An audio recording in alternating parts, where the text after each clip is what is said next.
नमस्कार साथियों, मैं ओम प्रकाश खोजा आप सबका इस वीडियो में हार्दिक स्वागत और अभिनंदन करता हूं। कैसे हो आप सभी? उम्मीद करता हूं सब एकदम बढ़िया हो, स्वस्थ हो और अच्छे से अपना अध्ययन कर रहे हैं। और आप मेरे साथ जुड़े हैं डिजिटल प्लेटफॉर्म पर और अपनी पाठ्य पुस्तक चल रही है समकालीन भारत फर्स्ट, जो कि भूगोल विषय से संबंधित आपकी पुस्तक है। इसमें अध्याय क्रमांक 2 पढ़ रहे हैं हम। नाम है भारत का भौतिक स्वरूप, यानी कि जो भारतीय क्षेत्र आपको इस प्रकार का दिखाई देता है।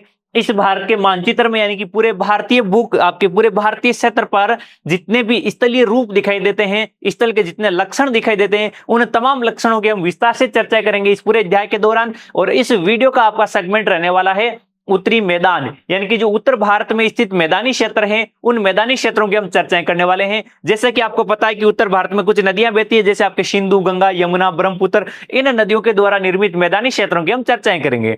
तो बात करते हैं मैदानी क्षेत्र कौन कौन से। देखिएगा, भारत का मानचित्र बनाते हो तो आपको इस प्रकार से आपको सबसे पहले वी शेप में बनाना होगा। फिर यहां पर आपको गुजरात का क्षेत्र बनाना है, ठीक है। उसके बाद में आगे बढ़ते हुए आपको यहां से राजस्थान के क्षेत्र का निर्माण करते हुए फिर यहां पर जम्मू कश्मीर और लद्दाख वाला क्षेत्र बनाना है।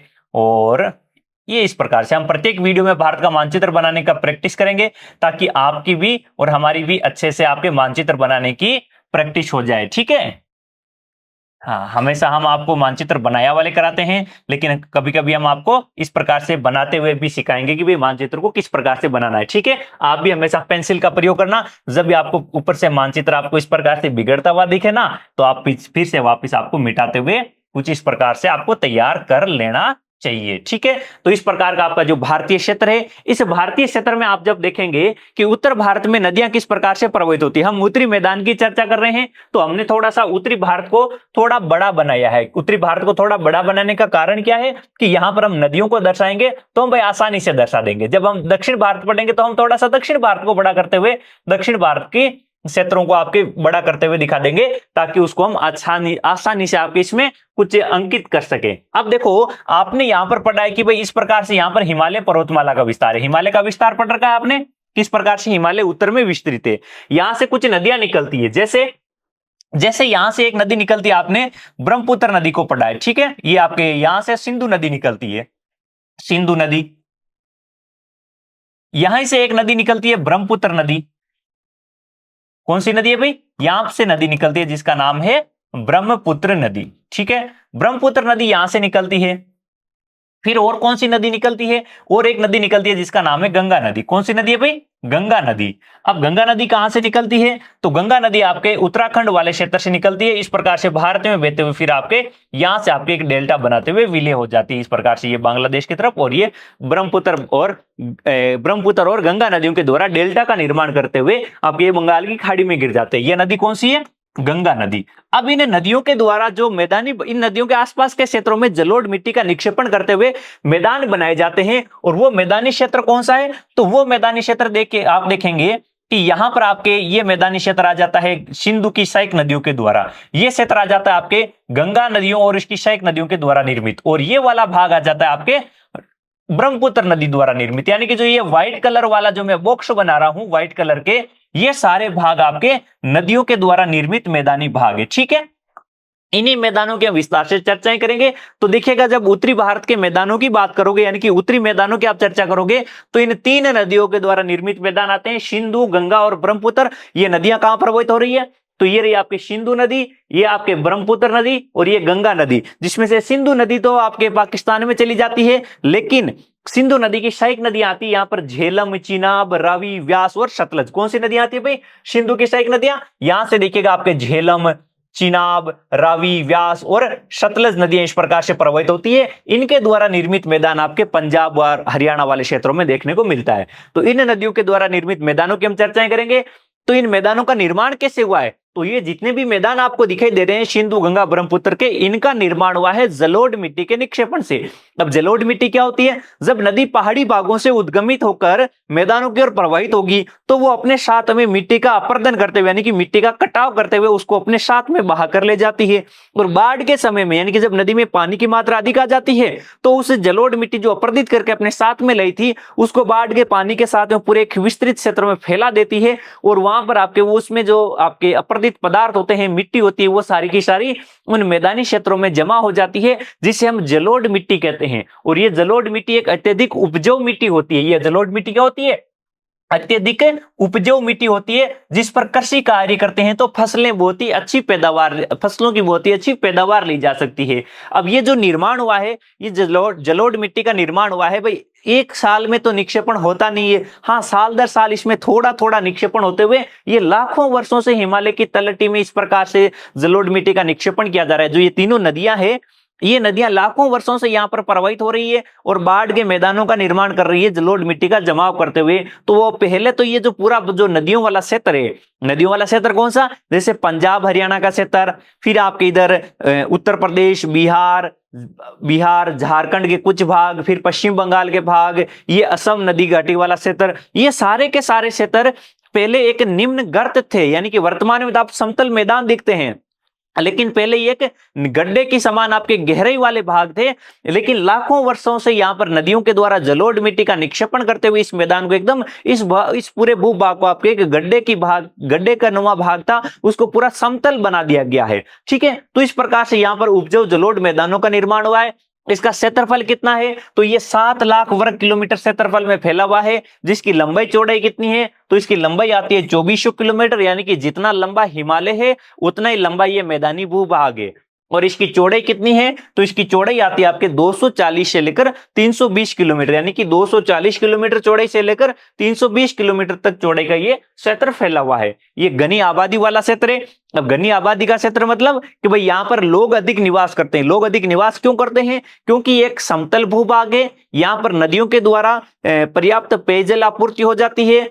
समतल भूभाग में खेती करने के लिए नदियों के द्वारा सिंचाई के लिए पानी उपलब्ध हो जाता है और जलोढ़ मिट्टी के द्वारा यहाँ पर साल दर साल उपजाऊ जलोढ़ मिट्टी का जमाव किया जाता है नदियों के द्वारा। तो इस वजह से यहाँ पर अच्छी कृषि हो जाती है। तो इसी वजह से ये एक सघन बसा हुआ क्षेत्र है, यानी कि सघन जनसंख्या वाला क्षेत्र है, यानी कि जिसे आप घनी आबादी कहें, या इसे आप कह सकते हैं कि यहाँ पर सघन जनसंख्या है। जहां पर लोग अधिक निवास करते हैं, कम क्षेत्र में अधिक लोग निवास करते हैं, तो उसे कहा जाता है आपके सघन जनसंख्या का क्षेत्र। यहाँ पर कृषि का अच्छा उत्पादक भाग है। ये क्यों है? तो उसका कारण ये कि यहाँ पर जलोढ़ निक्षेपण किया जाता है नदियों के द्वारा। यहाँ पर पर्याप्त जल आपूर्ति है और अनुकूल जलवायु है। पर्याप्त जल आपूर्ति, भाई बहुत सी नदियां प्रवाहित होती है, ये सारी नदियां साल भर बहती है, इसलिए यहाँ पर पर्याप्त जल आपूर्ति है। तो यहाँ पर आपके खरीफ, रबी, जायद सभी फसलों की पैदावार ली जा सकती है, क्योंकि वर्ष भर इनको जल आपूर्ति हो जाती है।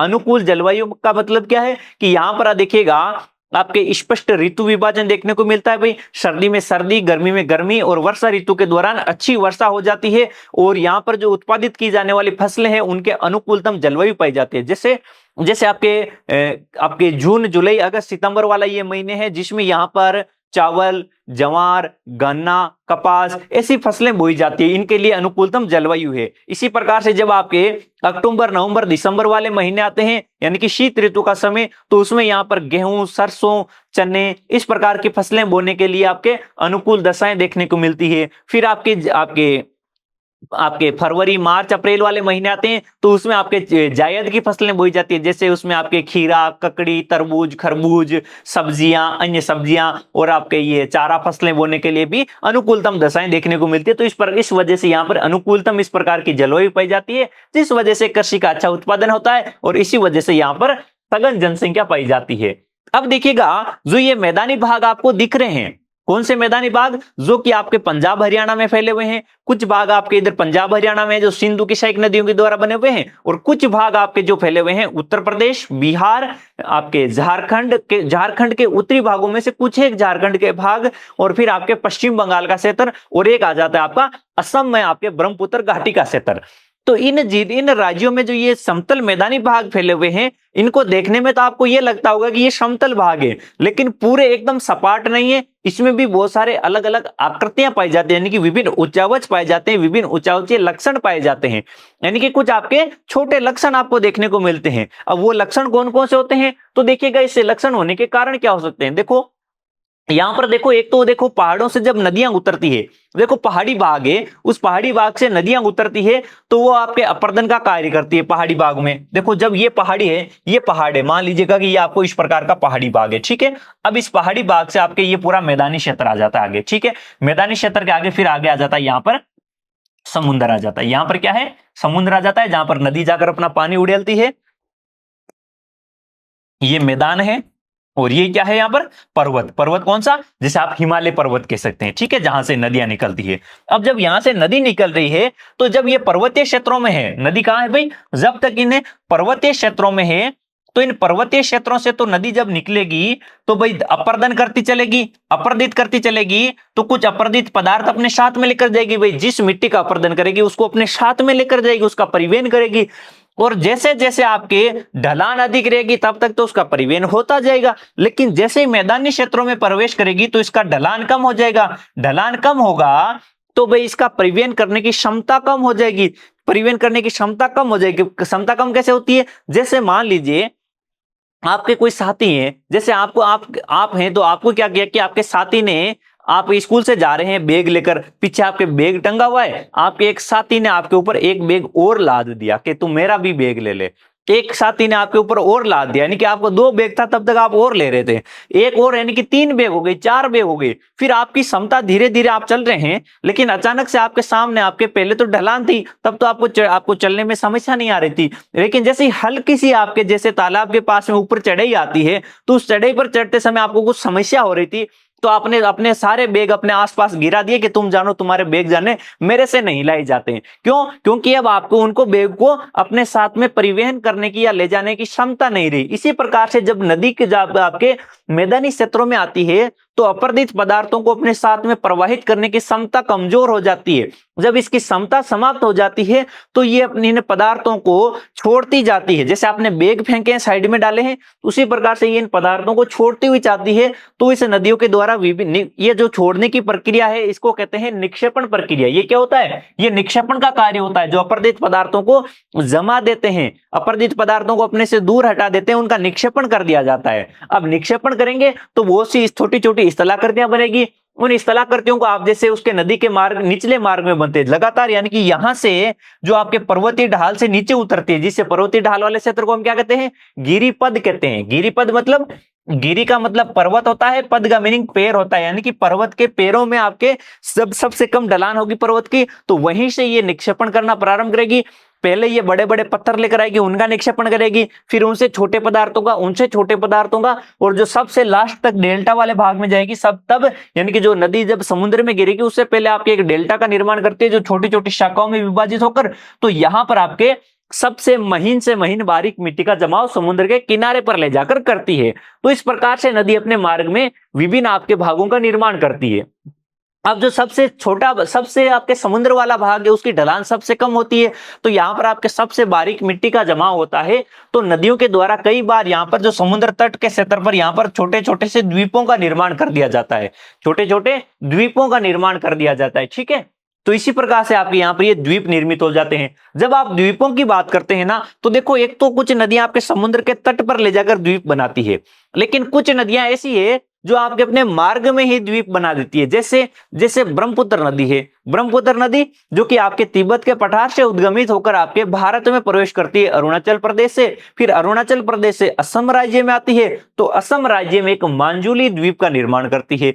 मांजुली द्वीप जो कि असम राज्य का एक जिला है, नदी द्वारा निर्मित द्वीप है, और विश्व में नदी द्वारा निर्मित द्वीप सभी द्वीपों में से सबसे बड़ा द्वीप है, और ये आपके सबसे बड़ा और सर्वाधिक आबादी वाला नदीय द्वीप है। यानी कि क्षेत्रफल की दृष्टि से भी मांजुली द्वीप विश्व का सबसे बड़ा नदीय द्वीप है, और क्षेत्रफल की दृष्टि से होने के साथ साथ में जनसंख्या की दृष्टि से भी ये सबसे बड़ा नदीय द्वीप है। तो विश्व में इससे बड़ा कोई नदी द्वीप नहीं है, चाहे क्षेत्रफल देखो चाहे जनसंख्या देखो, ये आपके असम राज्य में अवस्थित है, ठीक है।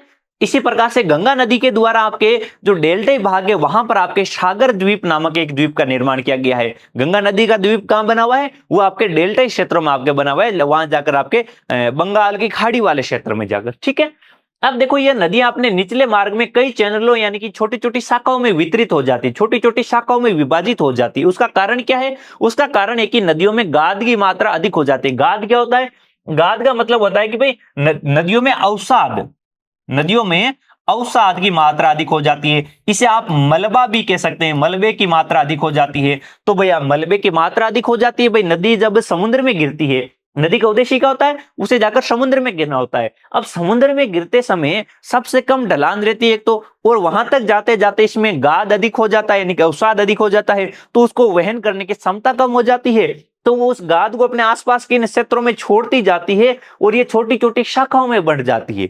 भाई जो आपके ढलान कम होती है और गाद अधिक हो जाती है, तो गाद विभिन्न भागों में छोड़ दी जाती है और यहाँ पर छोटी छोटी शाखाओं में बंट जाती है। ठीक है, और यहाँ पे ये जो छोटी छोटी शाखाओं से बनी हुई है वाला पूरा क्षेत्र कहलाता है। इन छोटी छोटी शाखाओं वाले क्षेत्र को कहते हैं कि ये गुम्फित नदी है। ये क्या है, यहां पर इसे नाम दिया जा सकता है गुम्फित नदी, यानी कि एक ऐसी नदी जो छोटी छोटी शाखाओं में बंटी हुई है, यानी कि नदियों का गुच्छा बना हुआ है, गुम्फित है नदी। ठीक है, अब फिर आपके उत्तरी मैदानों का विभाजन। अब ये वो इसका विभाजन करते हैं कि भाई उत्तरी मैदान कौन कौन से भागों में बंटा हुआ है, तो इसको विभाजन करेंगे तो इसके तीन प्रमुख विभाजन है। एक तो आपके पंजाब के मैदान, गंगा का मैदान और ब्रह्मपुत्र का मैदान। पंजाब का मैदान कौन सा है, पंजाब का मैदान है वो सिंधु की सहायक नदियों के द्वारा निर्मित है। हम केवल भारत वाले पंजाब की बात करेंगे जो कि सिंधु की सहायक नदियों के द्वारा निर्मित है, सिंधु की सहायक नदियों द्वारा निर्मित है, जो पंजाब और हरियाणा राज्यों में फैला हुआ है विशेष रूप से। फिर आप गंगा के मैदान की बात करोगे तो गंगा और इसकी सहायक नदियों के द्वारा निर्मित मैदानी भाग है। ये कहां पर है, तो गंगा और इसकी सहायक नदियों के द्वारा निर्मित मैदानी भाग आपके उत्तर प्रदेश, बिहार और पश्चिम बंगाल वाले क्षेत्रों में देखने को मिलता है। कुछ भाग उसका झारखंड में मिलता है। और ये ब्रह्मपुत्र के मैदान ब्रह्मपुत्र नदी द्वारा निर्मित है, जो कि असम और अरुणाचल प्रदेश में फैला हुआ है। ठीक है, अब एक एक मैदान की हम चर्चा करते हैं विस्तार से। पंजाब के मैदान, पंजाब के मैदान ये जो आपके उत्तरी मैदान का पश्चिमी भाग है, आपने मानचित्र में देखा है भाई, ये जो उत्तरी मैदान है उसका सबसे पश्चिमी भाग कौन सा है, पंजाब का मैदान। सबसे पूर्वी भाग कौन सा है, ब्रह्मपुत्र का मैदान। और मध्यवर्ती कौन सा है, ये गंगा का मैदान। ठीक है, इनकी दिशाएं आप याद रखना। अब देखो जो ये पश्चिमी भाग है ये सिंधु और उसकी सहायक नदियों के द्वारा निर्मित है। सिंधु की सहायक नदियां कौन सी है, झेलम, चिनाब, रावी, व्यास और सतलज। ये जो 5 नदियां हैं, इन 5 नदियों के द्वारा निर्मित क्षेत्र ही पंजाब कहलाता है। अब देखो ये जो इन नदियों को याद रखना, आप देखो सबसे बड़ी नदी यहां पर आपके आती है सिंधु नदी। कौन सी नदी आती है, सिंधु नदी, जो भारत में लद्दाख केंद्र शासित प्रदेश से होकर गुजरती है। वैसे हम नदियों वाला चैप्टर पढ़ेंगे तब एक एक नदी को विस्तार से पढ़ेंगे, लेकिन इस सिंधु की जो नदियां हैं ये सारी की सारी सिंधु की सहायक नदियां हैं। और इन नदियों को कहा जाता है पंचनद। इन्हें क्या कहा जाता है, इन्हें पंचनद कहा जाता है, जो कि सिंधु की 5 प्रमुख सहायक नदियां, इनके अलावा भी सहायक है लेकिन ये 5 प्रमुख है जिन्हें पंचनद कहा जाता है, जिनका उत्तर से दक्षिण का प्रवाहित होने का क्रम है झेलम, चिनाब, रावी, व्यास और सतलज। इन नदियों का उद्गम कहां से होता है, हिमालय से होता है। सभी का उद्गम हिमालय से होता है। सिंधु का उद्गम आपके तिब्बत के पठारी प्रदेश से होता है। सतलज का उद्गम भी तिब्बत के पठारी प्रदेश से जाकर होता है, यानी कि तिब्बत के, यानी कि जो हिमालय के जो उत्तरी ढलान है तिब्बत वाले क्षेत्र की तरफ, वहां से उद्गम होता है। लेकिन बाकी झेलम, चिनाब, रावी और व्यास, इनका उद्गम आपके भारतीय क्षेत्र से होता है। यानी कि सतलज और सिंधु का उद्गम तिब्बत वाले क्षेत्र से होता है, बाकी इन सब का उद्गम आपके भारत में से होता है। अब ये नदियां आपके, इनका बड़ा हिस्सा तो आपके पाकिस्तान में चला जाता है। भाई जब भारत और पाकिस्तान का विभाजन नहीं हुआ था, जब 1947 से पहले दोनों देश एक ही हुआ करते थे, उस समय आपके सिंधु का मैदान पूरा का पूरा भारत में हुआ करता था। सिंधु और इसकी सहायक नदियों के द्वारा जो प्रवाहित क्षेत्र था वो पंजाब क्षेत्र कहलाता। अब उस पंजाब क्षेत्र का 1947 में विभाजन कर दिया, यानी कि जब भारत के 2 टुकड़े किए थे अंग्रेजों ने, उस समय आधा पंजाब भारत में रखा और आधा पंजाब पाकिस्तान में ले जाकर रख दिया। अब जो भारत वाला पंजाब है वो पंजाब और पाकिस्तान वाला ये दोनों पंजाब, इस क्षेत्र का नाम पंजाब कैसे हुआ, इन 5 नदियों के प्रवाहित होने के कारण इसका नाम पंजाब हुआ, कि भाई 5 नदियों के द्वारा प्रवाहित क्षेत्र। तो भाई इसका भाग है वो, अधिकतर भाग है वो कहां चला गया, अधिकतर भाग है वो पाकिस्तान की ओर चला गया, यानी कि भारत की तरफ आपके केवल आपके ये रावी, व्यास और सतलज नदियों का क्षेत्र आता है। इनका भी कुछ भाग पाकिस्तान में चला जाता है। बाकी सिंधु, झेलम, चिनाब और ये नदियां हैं जो बड़ी बड़ी नदियां हैं, इनका पानी पाकिस्तान वाले क्षेत्र में प्रवाहित होता है। अब इस मैदान में दोआब का प्रभुत्व है। अब दोआब क्या होता है, दोआब होता है कि 2 नदियों के बीच का भूभाग। दोआब क्या है, 2 शब्दों से मिलकर बना है। एक तो है शब्द दो और दूसरा है आब। दो का मतलब है 2 और आब का मतलब होता है जल, और इसका अर्थ निकालेंगे तो इसका अर्थ होता है कि भाई दो नदियों के बीच का क्षेत्र, यानी कि जो दो रूपों में आपके जल प्रवाहित हो रहा है। जैसे मान लो ये आपके रावी नदी है, ये आपके झेलम नदी है, इनके बीच का जो क्षेत्र है वो एक दोआब कहलाता है। ये आपके चिनाब नदी है और ये झेलम नदी है, तो इनके बीच का क्षेत्र होता है वो दोआब कहलाता है। यानी कि जो दो नदियां हैं उनके बीच का जो स्थलीय भाग होता है उसको दोआब कहते हैं। अब जैसे जैसे यहां पर देखो, आप देखेंगे भाई कौन कौन सी नदियां हैं। सिंधु, कौन सी नदी है भाई? सिंधु नदी। सिंधु नदी की सहायक नदी कौन सी आती है उसके बाद में? सिंधु के बाद में उसकी सहायक नदी आती है आपके झेलम, फिर आपके आती है चिनाब, फिर आती है आपके रावी, फिर आती है आपके व्यास, और उसके बाद में आती है आपकी सतलज। तो इन नदियों के बीच का क्षेत्र आपके दोआब कहलाता है। जैसे जैसे आपके सिंधु और झेलम के बीच का जो दोआब है उस दोआब का नाम दिया जाता है सिंधु सागर दोआब। झेलम और चिनाब के बीच का जो दोआब है उसे दिया जाता है आपके आपके चाज दोआब। क्या नाम दिया जाता है? इसे कहा जाता है चाज दोआब। तो इस प्रकार से जो प्रत्येक दो नदियां हैं इनके बीच का भाग आपके दोआब कहलाता है। ये आ जाता है सिंधु सागर दोआब। ठीक है, तो ये दो नदियों के बीच का क्षेत्र होता है दोआब। एक शब्द आता है पंजाब। पंजाब क्या है? पांच नदियों के द्वारा प्रवाहित क्षेत्र। पंज आब, पंज का अर्थ होता है पांच, आब का अर्थ होता है जल, यानी कि पांच नदियों के द्वारा जो प्रवाहित क्षेत्र है एक ऐसा स्थलीय भाग जिसमें से होकर पांच नदियां प्रवाहित होती है, तो इनके बीच का ये पूरा भूभाग कहलाता है पंजाब। और ये पूरा पंजाब कौन सा है? भारत वाला पंजाब और पाकिस्तान वाला पंजाब, ये दोनों पांच नदियों के द्वारा सिंचित क्षेत्र है, इसलिए इसे पंजाब नाम दिया गया है। अब बात करते हैं गंगा के मैदान। गंगा के मैदान कहां पर है भाई? गंगा नदी के द्वारा प्रवाहित क्षेत्र। गंगा नदी के द्वारा प्रवाहित क्षेत्र कौन कौन सा आते हैं? तो इसमें आपके हरियाणा का क्षेत्र आता है। हरियाणा जो गंगा की आपके एक सहायक नदी है यमुना नदी, गंगा और इसकी सहायक नदियों के द्वारा प्रवाहित क्षेत्र, यानी कि वह भूभाग जिसमें गंगा और उसकी सहायक नदियां प्रवाहित होती है वो गंगा के मैदान कहलाते हैं। उसमें आपके हरियाणा में आपके यमुना नदी से प्रवाहित क्षेत्र है जो गंगा की सहायक नदी है। दिल्ली भी यमुना के प्रवाह क्षेत्र में आता है। उत्तर प्रदेश, बिहार, ये दोनों आपके गंगा के क्षेत्र में आते हैं। झारखंड का आंशिक भाग, झारखंड का उत्तरी झारखंड का कुछ आंशिक भाग आता है, और एक आ जाता है आपका पश्चिम बंगाल। ये पूरा भाग आपके गंगा नदी के द्वारा प्रवाहित क्षेत्र है। जो उत्तर भारत के लगभग मध्यवर्ती भाग, यानी कि जो उत्तरी मैदान है उनके बीच का भाग कहलाता है। और ये आपके गग्गर और तीस्ता नदियों के बीच में फैला हुआ है, यानी कि गंगा नदी की दो सहायक नदियां हैं, गग्गर नदी और एक तीस्ता नदी, इनके बीच वाले इस क्षेत्र में ये फैला हुआ है। हाँ, ये आपकी जो तीस्ता नदी है, ये तीस्ता नदी ब्रह्मपुत्र की सहायक नदी है। तीस्ता किसकी है भाई? ये तीस्ता आपके तीस्ता नदी से पूर्व में आगे ब्रह्मपुत्र का क्षेत्र आ जाता है। ये ब्रह्मपुत्र की सहायक नदी है। और ये गग्गर नदी किसकी है? ये गंगा की सहायक नदी है। गग्गर नदी गंगा की सहायक नदी है। ठीक है, फिर आप ब्रह्मपुत्र के मैदान देखेंगे तो ये ब्रह्मपुत्र के मैदान कहां पर है? ये देखिएगा, ब्रह्मपुत्र नदी का उद्गम इस तिब्बत के पठार से होता है। ब्रह्मपुत्र नदी का उद्गम कहां से होता है? ये देखो, तिब्बत पठार है, यहां से ये ब्रह्मपुत्र नदी प्रवाहित होती है। मैं आपको कई बार कच्चे चित्र में बताता हूं कि ये ब्रह्मपुत्र नदी है। ये ब्रह्मपुत्र नदी यहां से अरुणाचल प्रदेश में प्रवेश कर रही है, और ये जो ग्रीन पट्टी दिखाई दे रही है ये वाला भाग, ये आपके पूरा भाग आपके भारत का है। और ये पूरे भारत के क्षेत्र में आपके ब्रह्मपुत्र के द्वारा प्रवाहित क्षेत्र है, यानी कि ब्रह्मपुत्र का मैदानी भूभाग है ये वाला क्षेत्र। ठीक है, और ये आप गंगा का मैदान क्षेत्र आप देखते हैं तो गंगा नदी का प्रवाहित क्षेत्र कौन सा है? ये देखिएगा, गंगा नदी का उद्गम हो रहा है यहां से, और ये गंगा नदी का पूरा क्षेत्र कहलाता है। ये यहां पर यमुना नदी बह रही है, और ये पूरा का पूरा भूभाग आपके गंगा और इसकी सहायक नदियों के द्वारा अपवाहित क्षेत्र है, गंगा का मैदान। ठीक है, चलते हैं आगे। अब देखिएगा, जो ये उत्तरी मैदान है, इन उत्तरी मैदानों पर आमतौर पर समतल भूमि से वर्णित करते हैं, लेकिन मैंने आपको थोड़ी देर पहले ही बताया कि इनको समतल भूमि से वर्णित तो करते हैं, लेकिन यहां पर इसमें विविध स्थलाकृतिक विशेषताएं पाई जाती है। वो स्थलाकृतिक विशेषताएं कौन सी है, उन्हीं की हम चर्चा करने वाले हैं। तो उत्तरी मैदान का विभाजन करते हैं। अभी तो हमने थोड़ी देर पहले विभाजन किया था कि भाई नदियों के आधार पर विभाजन किया कि भाई पंजाब के मैदान है सिंधु नदी द्वारा निर्मित, गंगा के मैदान है गंगा द्वारा निर्मित, और जो पूर्व में स्थित है वो आपके ब्रह्मपुत्र के मैदान है जो ब्रह्मपुत्र के द्वारा निर्मित है। अब इनका स्थलाकृतियों के आधार पर विभाजन करें तो यहां पर आकृतियों के आधार पर देखेंगे तो इसे भाबर, तराई, बांगर और खादर, इन चार भागों में विभाजित किया जाता है। जो ये भांगर है इसे आपको बांगर भी कहा जाता है।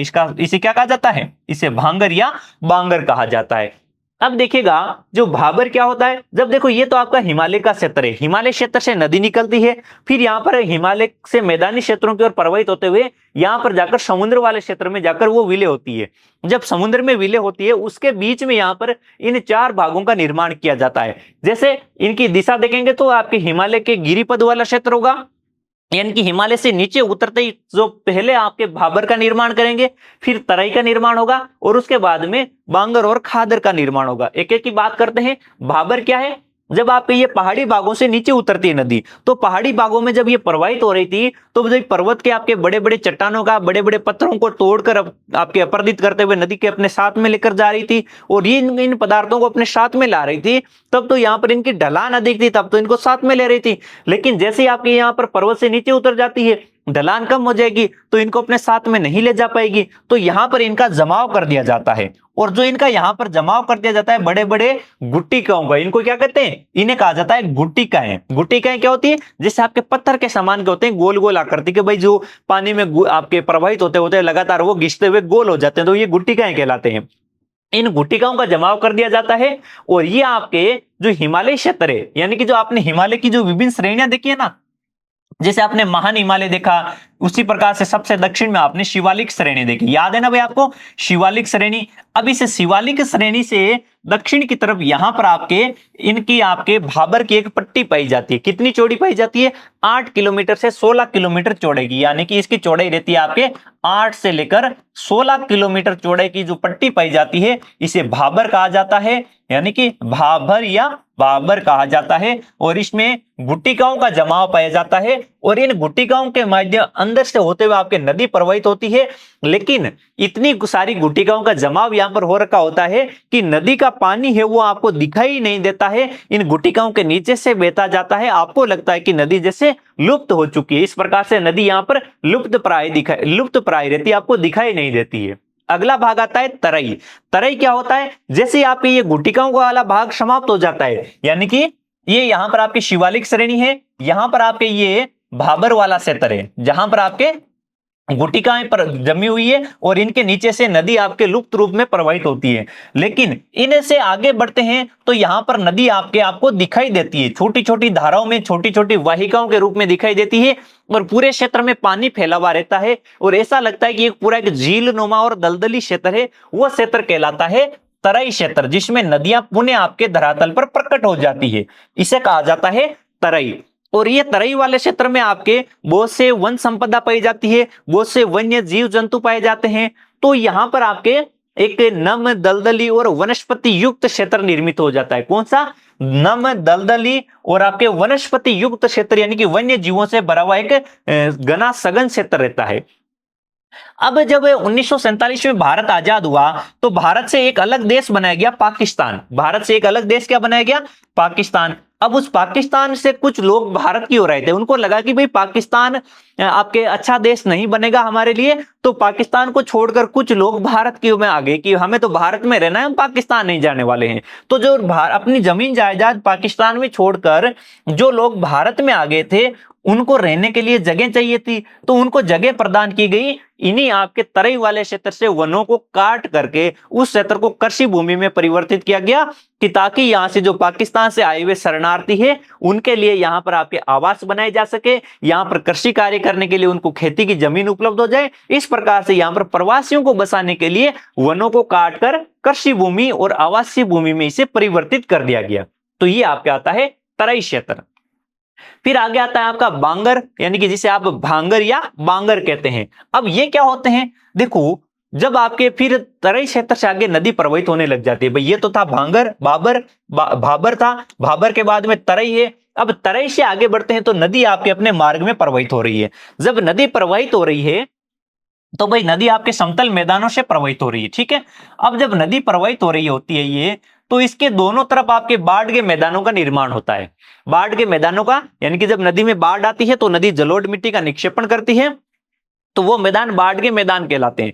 अब उनमें से देखो नदी से बहुत से दूरवर्ती क्षेत्र में, नदी से दूरवर्ती क्षेत्र में जो आपके अत्यधिक ऊंचे भाग है जहां पर पुराने समय में बाढ़ आती थी, पुराने समय में नदी के बाढ़ का पानी पहुंचता था, लेकिन वर्तमान में वहां पर बाढ़ का पानी नहीं पहुंचता है, इसलिए वो एक वेदिका के समान दिखाई देते हैं। वेदिका के समान मतलब जो आपके सीढ़ियों के समान, यानी कि जैसे यहां पर आपके नदी बह रही है, पहले तो देखो यहां पर नदी बह रही थी, अब पहले नदी का बाढ़ का पानी यहां तक पहुंचता था, लेकिन वर्तमान में क्या है कि वो कई सालों तक, यानी कि आपके लाखों सालों तक पानी बहता था, बाढ़ का पानी पहुंचता, जलोढ़ का निक्षेपण होता, तो ये बहुत अधिक ऊंचा भाग हो गया, इसलिए यहां पर अब पानी नहीं पहुंचता है, तो एक नदी वेदिका के समान यानी कि सीढ़ी के समान ऊपर उठा हुआ भाग है, वो क्षेत्र कहलाता है बांगर। ठीक है, जिसे आपके कंकड़ नाम से भी जाना जाता है, कंकड़ या कई बार इसे कांकर, कांकड़ इत्यादि नामों से भी पुकारा जाता है।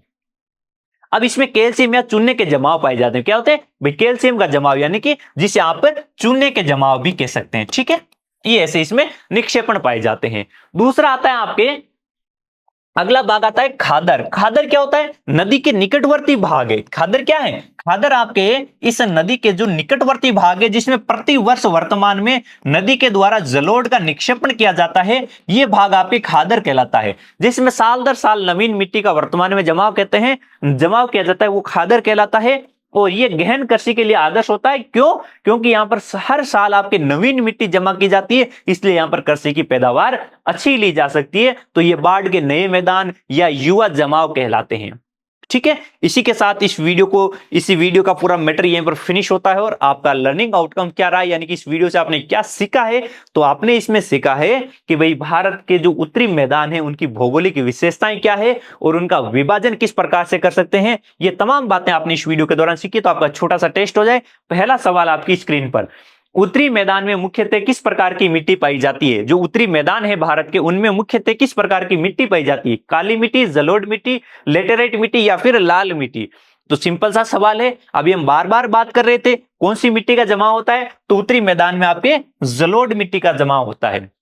हम काली मिट्टी की बात करेंगे जब प्रायद्वीपीय भारत पढ़ेंगे, तब आपको बताएंगे कि वहां पर काली मिट्टी का जमाव पाया जाता है। तो यहां पर जलोढ़ मिट्टी का निक्षेपण पाया जाता है। उत्तरी मैदान जो आपके सिंधु, गंगा और ब्रह्मपुत्र नदियों के द्वारा निर्मित मैदान है। सवाल नंबर 2, निम्नलिखित में से कौन सी विशेषता उत्तरी मैदान की विविध उच्चावच का हिस्सा नहीं है? इनमें से कौन सी 4 विशेषताएं दे रखी है, इसमें से आपको बताना है कि कौन सी विशेषता जो उत्तरी मैदान के विविध उच्चावच पाए जाते हैं उनका हिस्सा नहीं है। भाबर, तराई, भांगर या फिर दक्कन ट्रेप? तो देखिएगा, भाबर है, तराई है, भांगर भी है, लेकिन दक्कन ट्रेप नहीं है। दक्कन ट्रेप नहीं है तो कौन सी है? यहां पर देखिएगा, खादर था। क्या था भाई? खादर था। 4 विशेषताएं हैं, भाबर, तराई, भांगर और खादर। भांगर को आप क्या कहते हैं? बांगर भी कहते हैं। इसे क्या कहा जाता है? दूसरे शब्दों में इसे बांगर भी कहा जाता है। ठीक है, इसी के साथ इस वीडियो को यहीं पर विराम देते हैं। उम्मीद करता हूं कि आपको ये वीडियो अच्छा लगा है, पसंद आया है और सारा मैटर आपने आसानी से समझ लिया है। आपको इस पूरे चैप्टर को और याद करने में बहुत ही हेल्पफुल होगा वीडियो, ऐसा मेरा विश्वास है आपके प्रति। और हम मिलते हैं इस चैप्टर के नेक्स्ट वीडियो के साथ। तब तक आप सभी का धन्यवाद। हंसते रहे, मुस्कुराते रहे और मस्त रहें।